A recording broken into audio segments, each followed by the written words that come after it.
Thanks, everybody. Just a show of hands, who's seen this now just for the first time? Oh boy. We feel for you. Like I said before, I was traumatized on Wednesday. This was really heavy duty. We're going to get to your questions. Just before we start, there's I've made a few films with Todd. We did before this storytelling, and then Life During Wartime, all great Todd films. And, watching it on Wednesday, I was really struck by looking at Sharon Wilkins get woken up by Peter Paul. And Sharon Wilkins is acting like a little girl. Like, I feel like Sharon Wilkins is a little girl. One who's gone through trauma, but a little girl. And then I watched Jennifer Jason Leigh. And she's kind of acting like a 15-year-old, but somebody who's gone through even more trauma than Sharon Wilkins because of the arc of her character at that point. She's seen more, right, of what's happened. And I was just thinking, Todd, is there anything you can tell us about how you got these performances? How did you work with them on this? Well, I have to say, I didn't do anything different from the way I do with any of the actors that I work with. I always feel it's getting the right actor in the right part at the right time. And every actor has different needs, and my job is to be responsive to them. It doesn't matter if it's a child or if it's a grown-up. You have to respect them, because if you have your face up on the screen like that, you can imagine that can be traumatizing for many people. So you have to respect what they have to, the way they have to expose themselves. And if you, I think, show them that respect, they just will give you gold. Sharon I didn't know in advance how this was all going to work out. I knew I needed to find was trying to find a lot of different representatives of different types of people to play this character. And I was always emphasizing a kind of vulnerable quality that I hoped would provide a kind of cohesiveness, a kind of glue, so that for some, maybe this would feel unifying and universalizing, not to trivialize, but and for others, perhaps it's awkward and they can't figure out what they're looking at. But I think I just ask of my audience to have an open mind. That's really all I can do, and hope for the best. Great. And for me, watching it again, I was thinking a lot of the Louis Buñuel films from the Mexican period. They're just re-released L. What were the films that you were thinking about, or do you even work that way before you made this film, or when you were writing it? As I recall, definitely The Sound of Music, which was, as a child, was my favorite movie. So that's a kind of an expression of love here. I give my own Von Trapp family here. And I think there were, certainly bits and pieces. I know when in the Huckleberry sequence where the boy as girl goes on a boat down the river, I was quoting Night of the Hunter there. And there's a kind of Alice in Wonderland, which is not really, that's more literary, that was filtering in. I'm sure there are others, I don't remember, it's a long time ago. But the story of that obscure object of desire, which is not a Mexican period, but I think his impulse was very different from what I have here. And I like to play. Not everyone wants to play with me, but for those who do, with the form of what we can do in cinema, that makes it fun and exciting for me. And I wanted to take advantage of my position at the time, before my stock had dropped to zero, of what I could do. Yeah, so coming off of this, when we made storytelling, that was the most money you ever had, right? I think we had 8 million maybe, or not quite. But we had a giant budget, and and then you wrote this challenging material, and it didn't continue. This is not funded by a regular film company. This is all not done within the standard industry standards of the time. One of the other things about the family you mentioned, watching the Sunshine Family and sitting around the TV, making art, with the dog, watching a beautiful Jesus video, I was thinking, this might be the happiest family experience in a Todd Solondz film. I wanted to be in this family. Is it the best family representation you've ever done? Well, I think it's very welcoming, but that's how the movie was structured, that this young girl is strung along a thread that attaches from the pro-life, the pro-choice family, the pro-choice family that gives no choice, to the pro-life family that kills. And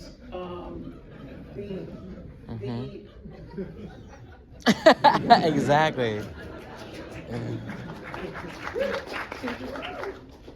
So what do you do? Life is difficult, but I didn't want to, I was not interested. There have been other, there's certainly many anti-abortion,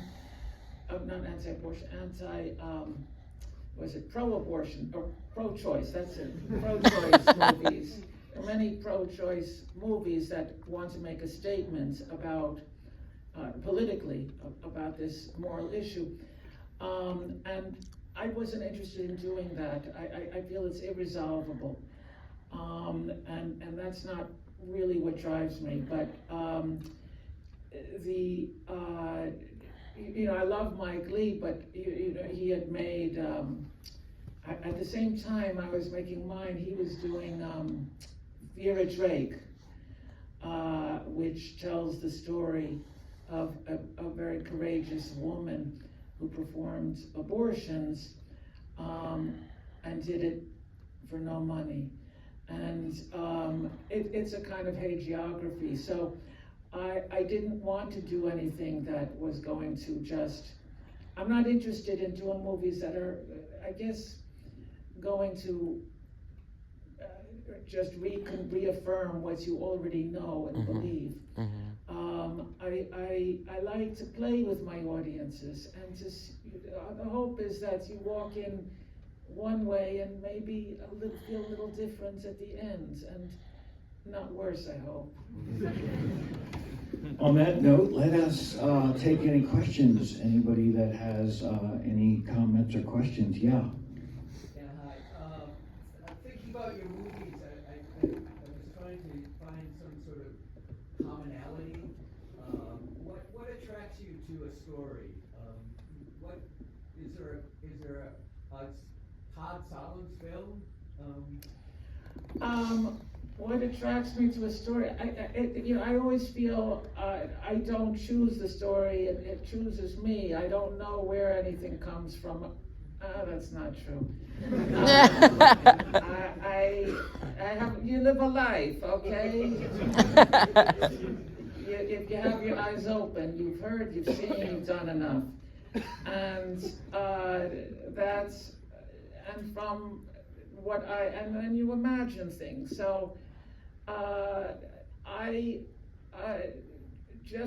have to be moved by my story. It has to touch me emotionally, but it also has to have a kind of charge to it that comes from a kind of irony, I suppose, a kind of comedy.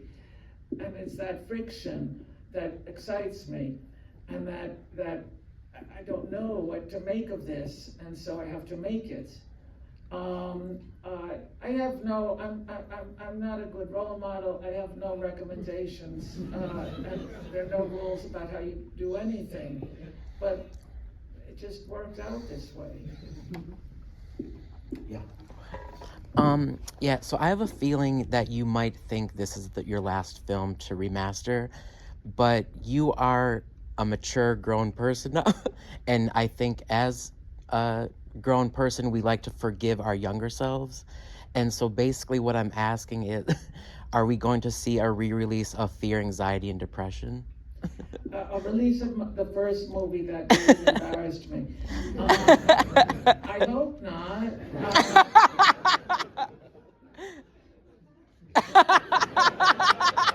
Enough said. Another question? Yeah, in the back. Something about the production was challenging. Yeah. Could you share any stories specifically about challenges and how it's happened? Yeah, where do we start? I think my favorite was that our last day, well, we had to reshoot some. We had originally cast Chris Penn in the movie. And I loved Chris, and he was lovely. I would work with him forever. He just had a little drug problem, and so he just couldn't make it. He couldn't continue with the process. So,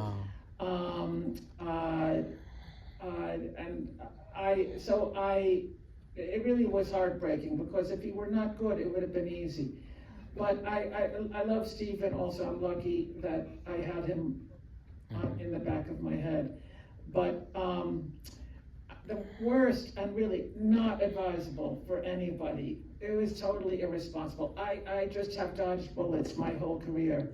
And the biggest for me, and maybe you'll have a different opinion, was our last day, which was a 24-hour day shoot. 27-hour day shoot. Wow. And there was a moment when we had created this staircase, and we had like 3 non-featherweight actors atop this staircase. And when I saw, I think it was Richard Riehle, Dr. Danton, start walking down the stairs, and he went right through. I thought, whoa. I saw my whole life. Right there, it was over. And I just got lucky. And Richard also was a very sweet person. Yeah. So that to me was the scariest. And no one should ever do this. No one should ever do what I did. It's dangerous. It's no joke. It's also true. I don't know any filmmaker who probably would respect who hasn't broken a few rules.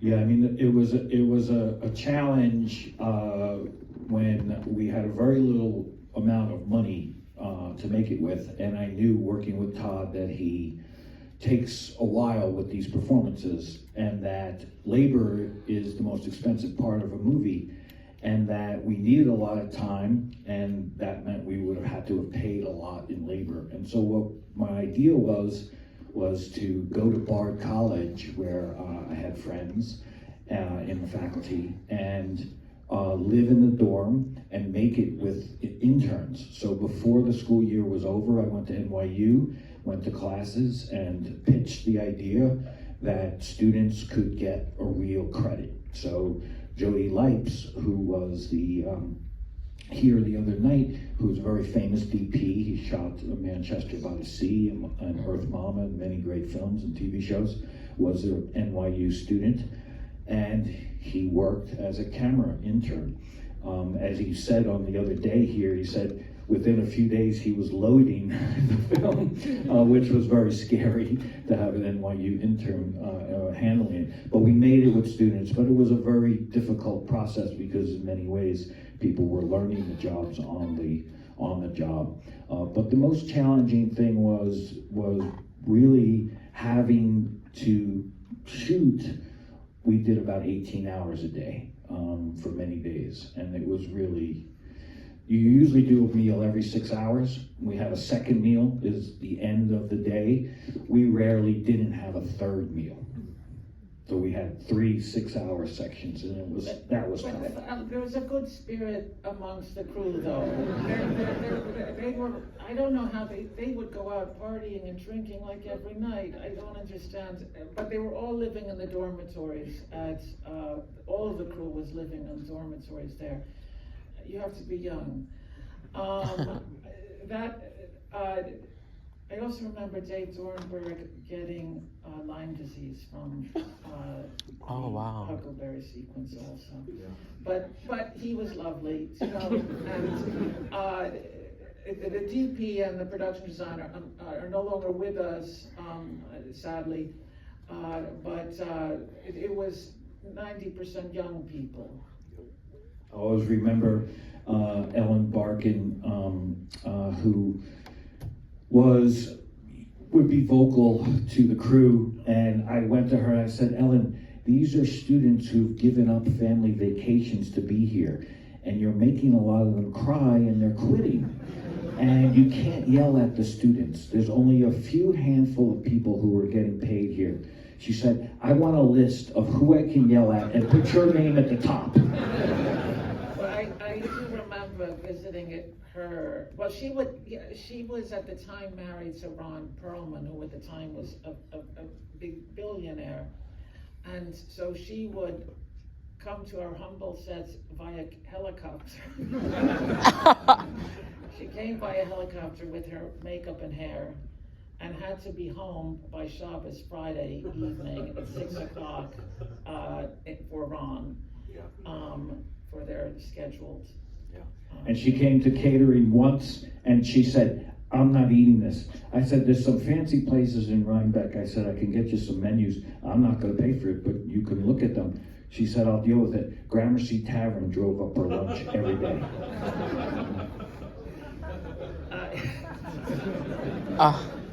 Okay, question, yeah. Well, I had met Ellen, I think on some other movie she had come in to talk with me about something, and I thought she'd be right, and she wanted to work with me. There wasn't more to it than, she was very excited. She really was game, and she was really into it, and she even said, I remember way early in pre-prep, you know, she said, Todd, you know, my husband, he owns Panavision. Do you think that might be helpful? So, yeah. And I always remember we premiered the film in Venice, and Ron had a yacht which he had sent over there. And so we had our party, after we finished this film, we had our party on this yacht in Venice. And I was standing with Ron, who was standing next to Berlusconi. And I went up and was talking with him a little bit, and Ron said, this is the guy who talked my wife into making that creepy film we just saw. I like that coming from him. That's yeah. Question? Yeah. Todd, you're my favorite living Oh, You are so amazing at creating roles for women. From joy and happiness, from Dawn, Welcome to the Dollhouse, and Eva. How do you have such insight into women? And these are real people, like, they're real. And it's so human. And where does that come from? I don't know. I would say, but it's my job, certainly, to invest myself in any character that I'm playing, regardless of gender, race, etc. That's my job, but it's also my responsibility. And I remember, even back on Dollhouse, I remember being very afraid because I was in my 30s, and here I'm telling a story about an 11-year-old girl who gets approached with an offer of rape, let's say, and it's very delicate. And I was worried how women would respond. What the fuck do I know? And I was very scared, but I had to be true to what I felt was the integrity of these characters that I had devised, be truthful to them, even if I may not agree. I might say, no, you should not meet him. No, you should not do that. But she has to be true to who she is and respect that. I don't know, you have to love, you have to love whoever you're making a movie about. Regardless of their flaws, it's their flaws that make them so much more recognizably human, I feel. Yeah. Hi, yeah, this is super on that. I was curious as to what the directing process and labor process looks like when you're directing an actor playing, say, a pedophile and showing that with such intimacy. Well, first of all, I never would ever talk to an actor and say, you're playing a pedophile. The word never comes up, okay? I just don't want to use that word, and I don't want to think about it. I don't want to think about it, it's in the movie. But you have to be, you have to humanize, and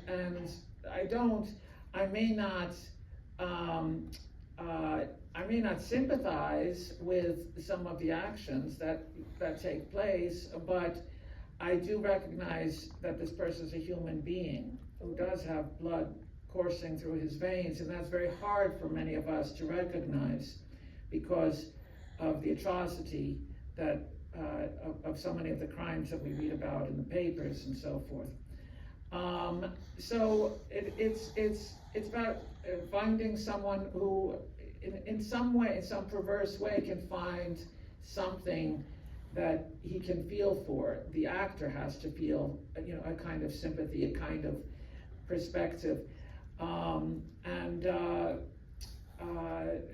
as far as all the children in this movie, the parents were always there. The parents, you have to share everything with the parents. You have to get them to not only approve, but to support this endeavor, because they're really putting themselves out there. It's not a movie for children, but we did have a cast and crew screening.